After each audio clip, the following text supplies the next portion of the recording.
All right, so my name is Cintula, and today we're going to talk about what I believe to be the most flexible approach to dieting to improve sport performance. Now, I just put sport performance up here, but we're going to improve body composition, we're going to improve strength, the vitals such as cholesterol, blood pressure, all of the above, what we're going to improve from this most easiest dieting thing I think is possible. Okay. Now, I feel confident in telling you this because I always say if you're going to, talk the talk, you got to walk the walk, right? So I did this myself. I was skeptical at first because, if something sounds too good to be true, probably is, right? But I did it. I stuck to it consistently for 16 weeks, and I'll kind of talk you through what happened. So the goal is here, we're going to develop a nutrition plan for an athlete. Once Coach Mac gives the guy his number, they say 3,000 calories, where do we go from there? We're going to talk about a little bit of the science. You don't want to go too much in there, but a touch of the science. Macronutrient tracking, how to track it, how to record it, and then finally knowing how to implement it. All right, these are the biggest things we need to cover. So as we talk about who is defined like-minded professionals, this is my guy. In this field, his name is Dr. Lane Norton. He has a PhD in nutritional sciences from the University of Illinois with an emphasis in protein metabolism. So that just right there sounds pretty cool to me talking about nutrition. This guy kind of put his stamp on the flexible dieting. I don't think he was necessarily the founder. Okay, I call him the founder. I'm sure someone had this idea before him, but he's really put his stamp on it in the limelight of the profession. He has a YouTube channel, a Facebook page, he's a competitive bodybuilder, competitive powerlifter, and he's a strength coach. He works with clients all over the place. He has hundreds of clients. If you've not heard of him, right, you have these links on the slides I gave you. I would seriously look him up because he offers 30, 40-minute segments of just knowledge about strength and conditioning. Very intelligent guy. I'll tell you a secret right now. Okay? The secret of what he does, the backbone of what flexible dieting is to track what you eat every single day. Okay? Every meal you eat, no matter what it is, healthy, unhealthy, whatever you think is unhealthy or unhealthy, we'll clear that up in a second. But you track what you eat every single day. Now the question is, how do we swing this, right? How do we track it? What do we use? The answer is this. On your cell phones, you can download a free app. My personal favorite, this is called MyFitnessPal. It's a screenshot of it. And MyFitnessPal is great because it has a barcode scanner on your phone, right? So if you eat a granola bar or a protein bar or whatever you eat, okay, you scan the barcode on your phone, it shoots right into here. It tracks carbohydrates, fats, protein. It breaks it up into trans fat, saturated fat. It tracks fiber, it tracks sodium, it tracks it all, okay, right in this application. If it doesn't have a barcode, right, so you're an Eastern Michigan guy, and then you go to the nutrition room, you get a thing of peaches or a fruit cup or applesauce, whatever it is. Okay? You can type that into MyFitnessPal. It's up on the screen, and every food known to man is in that application. Okay, I'm talking no matter what you think weird things you eat, Alex. Everything is going to be in this application. All right. So now we know how to track it, what we're going to use on our phones. Okay, doesn't take that long, a couple minutes here and there. You can either track, the end of your day, you can track while you eat, you can track the end of your day. If your memory's that good. Mine's not. So that's track while I eat. So, what do we track? Carbohydrates, fats, proteins, and fiber. These are the four main things I'll tell people to track, especially when we're focusing on weight loss. Why carbohydrates? Especially for athletes, right? That's going to be our main energy substrate we're going to burn through. Allison did a nice job talking about that, talking bioenergetics last Friday. So carbohydrates, definitely a substrate we're going to burn through as athletes. Fats, again, another fuel source for energy, right? Fats literally cushion you. Fats needed for hormone regulation, hormone production. All the good stuff fats do. Fats are necessary. Not too much fat, right? But we need some fat. Protein, I just say as simply as, tissue repair. Athletes, condition, train, practice, increasing tissue repair. Fiber is kind of the secret weapon of nutrition. I think people kind of miss the boat on sometimes. What fiber does is kind of cool. There's soluble and insoluble fiber. But fiber, what I like about it, it has this kind of effect that's going to slow down this big response that food gets into you, and I'll get you a nice graph on the next slide. But fiber, what it does essentially is the thought is that it kind of keeps you fuller longer because it slows down digestion. Okay? So fiber slows down digestion, keeps you fuller for a longer period of time. Some studies have come out saying it helps protein absorption, heart health. I can't promise you that. I've read it a little bit, but it's kind of still in the wind. Now, my favorite graph in nutrition is this. Talk about carbohydrates. People always going to say no carbs afternoon, carbs are bad, carbs are good. What are carbs? What do they do? My analogy I always say to athletes is that, say I was going to get in my car, drive to California or in Lafayette, Louisiana, pretty soon, right? I had a half tank of gas in my car. Okay, I didn't fill up before I left. car would start, car would get on the highway, car would go for about 2-3 hours, but guess what? Gas ran out, car would stop. Okay, I'm not gonna get to California. What that means is, if you go through a whole Monday of what our athletes do, lift weights, condition, go to practice, if you go through all of that and fail to fill yourself back up, that Tuesday not gonna be as good. That compounds on a Tuesday, guess what? That Wednesday's gonna be affected. So the carbohydrates here, to put it as simple as I can, I like science here, not as much as some. This purple line, okay, graph can't see it up here, the graph's on your sheet. The purple line, when you ingest something containing carbohydrates or fats, it's gonna raise your blood sugar, okay? These carbohydrates are broken down into sugar and they're in your body. So it's gonna raise your blood sugar. When your blood sugar raises, purple line, spikes up, okay? Pancreas senses that it's gonna start to dump insulin out because the insulin is going to regulate the blood sugar in you, okay? Job of insulin is to get the glucose into your cells to either be stored as glycogen or stored as fat. Now the kicker of carbohydrates is, and why I'm going to assign you a percentage, is that if you eat too many carbohydrates, sure, your glycogen stores get replenished, you're good to go the next day, but you're also gonna add body fat, okay? If you have just the right amount of carbohydrates, per person, it's money, because you're gonna replenish yourself and not store much as fat. So the goal of this is, we understand how carbohydrates work, we can go into percentages and we can break it up from there and understand why we do what we do. So, there's your science. Get your phones ready. We're gonna roll, okay? Straight out of the NSCA text, energy requirement is called kilocalories. Now, I use my teaching skill, Dustin, because if you flip this page over, right? Put all these slides on one so we can go back to back here, because we're gonna find out what we need to maintain us. We're gonna find out our macronutrient breakdown. We're gonna find out our weight loss program, all in about 5 minutes, all right? So, kilocalorie, again, what you need to maintain you.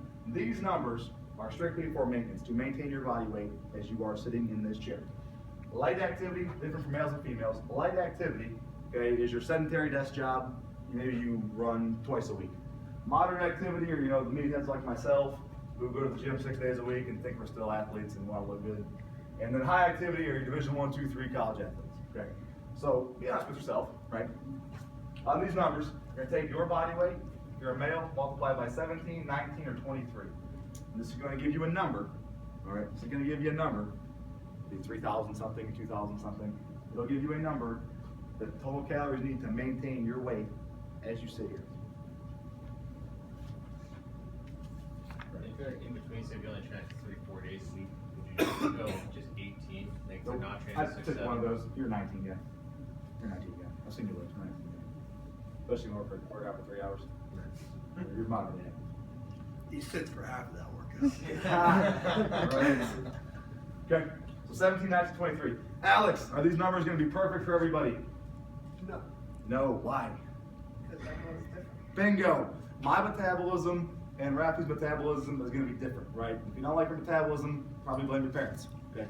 I mean, now, you can do things to adjust it or, pick it up, pick it down, but mostly it's genetic, okay? Whatever number, we're good, right? If a 3,000 some number, good, okay? Now, what's that mean? Next step, understand what a micronutrient is, okay? Macronutrient, there's 3. Carbohydrates, fats, proteins. Micronutrient, vitamins and minerals, and fluids, not technically a micronutrient. I call it a micronutrient because it's pretty essential, right? And a half a hydrated you is going to be a happy you. So carbohydrate, this is the good stuff. This is where we make our money right here. Carbohydrate, we're going to go with the 55% of those numbers are going to be carbohydrate stores. Why? We're talking about this, right? Replenish what we need, replenish what we burn. Trigger the response, build you back up. Fat, need some of it, not a ton. Protein, some will say 25%, that's way too much protein. I disagree, right? Not if you're a college athlete. When you work out for a total of 6-7 hours, you're active all day long. No, absolutely incorrect, say it's too much. So, now we know what a macronutrient is. We have our breakdown of 55, 20, and 25. We good there? Get your phones ready. Now, next step. This is you can find this online. You can probably find a converter, do it for yourself, but let's learn how to do it ourselves. So you take your number, 200-pound guy. Again, moderately active. I just work out. Couldn't tell me it's going to make me touch a treadmill for like 10 minutes. 300 calories is what it takes to maintain me. Going down, you take your weight, 3,800, multiply it by 0.55, okay, for 55% coming from carbohydrates. Okay, so do that. Right? Take your number, multiply by 0.55. and then we divide by 4, and you're gonna get a number, okay? Anybody want to tell me why we divide by 4, 4, and 9 here? Unless someone knows this. They run enough calories. Yeah, there are 4 calories per gram of carbohydrate, there are 4 calories per gram of protein, there are 9 calories per gram of fat. So why are high-fat foods more calories? That's the reason, okay? So run through this now. Again, this is for maintenance, right?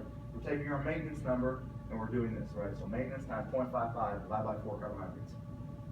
Me, myself, I think I wrote it down here in the math already. Compare numbers to my numbers. That's the beauty, everyone's different, so that's why you can't just assign one nutrition plan to everybody, because everyone's gonna have different numbers. So for me, a 522 carb guy, 237 protein. I hear people say, oh my God, 84 fat. Right, that's to maintain me. I would almost promise you that if you just did this for yourself, and you, again, this is maintain weight, your scale may not go fluctuate very much, but I would promise you body composition would start eating like this. I promise you that, okay? And I always say throw a multivitamin in because I'll be the first one to tell you, do we always have something green on our plate every meal? No. Always a piece of fruit? No. Right. Multivitamin is not gonna totally cover that, but it's gonna help. We okay here? We're gonna do this again here in about 10 seconds. Now, we talked about this weight loss, okay? We're gonna take your number again, mine was 3,800, right? Taking your body weight times our activity level. We're gonna subtract by 500 per day. Why 500?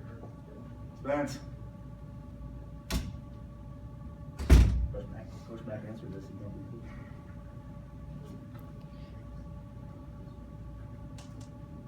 Because if you want to get a pound a week, you Right. need a pound. 3,500 calories in a pound, okay, 7 days a week. Subtract 500. Ideal weight loss or ideal weight gain is 1 to 2 pounds per week. No more, no less. 1 to 2 pounds per week, okay?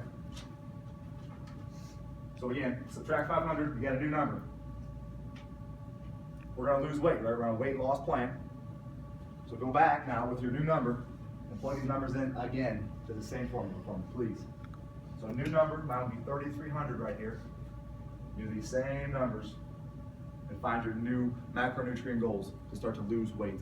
Slowly, progressively, not 10 pounds in a week, right? 1 to 2 pounds per week, while making significant changes in body composition and fueling ourselves back up for the next training day.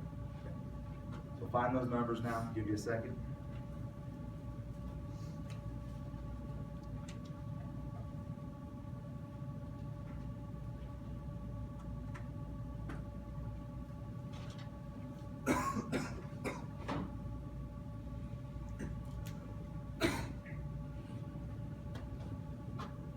I'm a 453 guy, 206 and 74.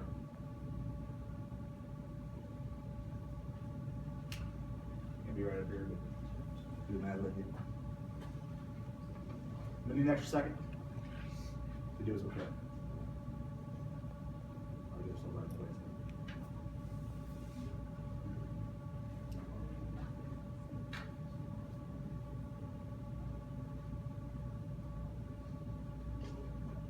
Okay, we're just scratching the surface of this, but still good information.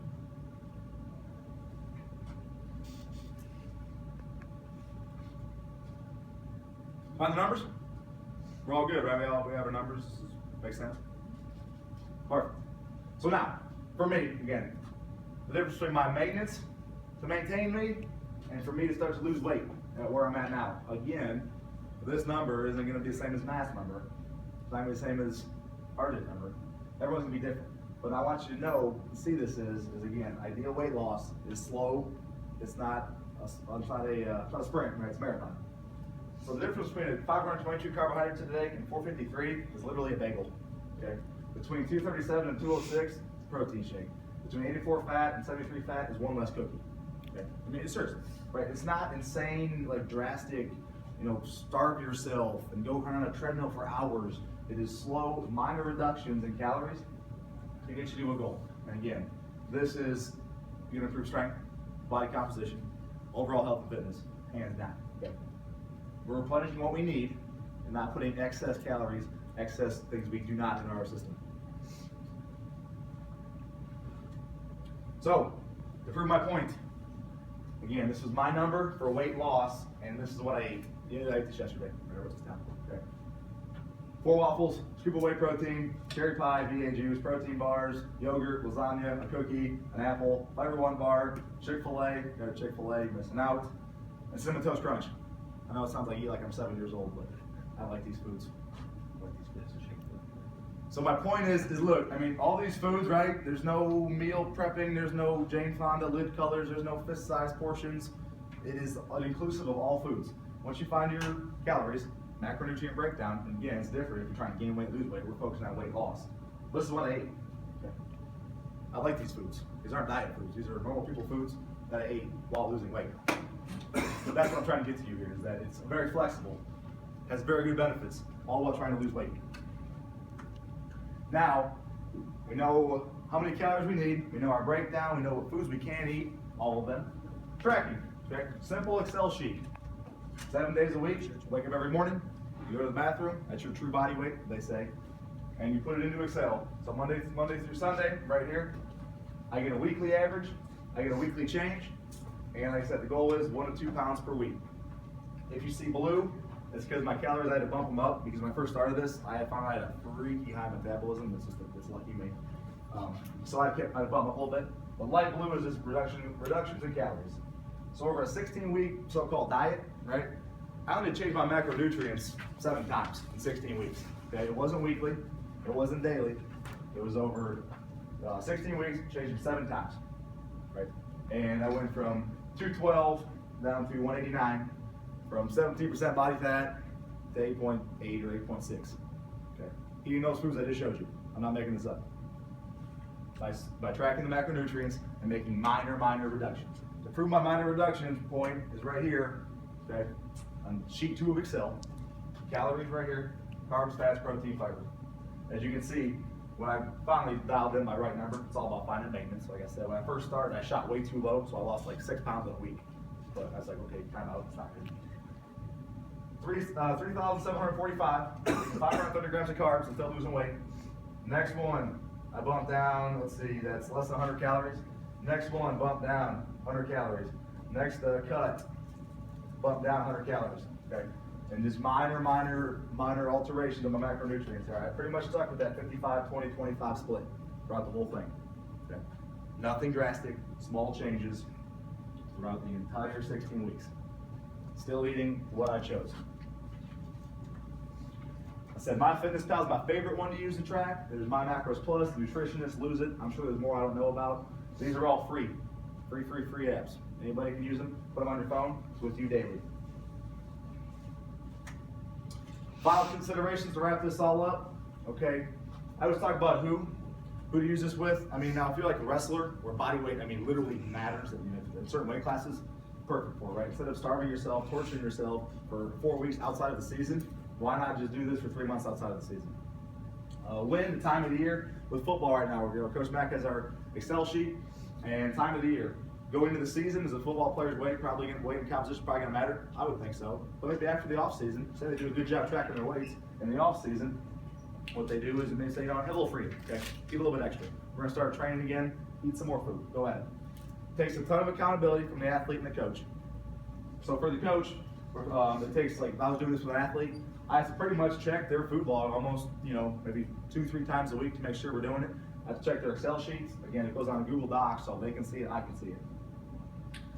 Athlete accountability, it's real simple. I was telling Dustin this, we talked about this earlier. Log your food, I'll see you at 6 a.m., okay? Track your weight, see you at 6 a.m. next morning. We're gonna get the hint pretty soon. We're gonna find a way to do it, okay? And then finally, the one knock on this is people say food selection, you can eat just junk and you can fit your macronutrients. No, you can't, okay? If you eat just junk, you're not gonna be able to fit those macronutrients, right? If you just eat Pop-Tarts and candy bars, you're not gonna get 260 grams of protein in a day, right? Or fiber. So that's the one knock on this, is that food selection, you can do whatever you want. And there is some truth to that, okay? But at the same time, you have to meet those goals. Okay? So if anyone has any questions on this stuff, love to help you out, and we can talk whenever you'd like. That's what I got.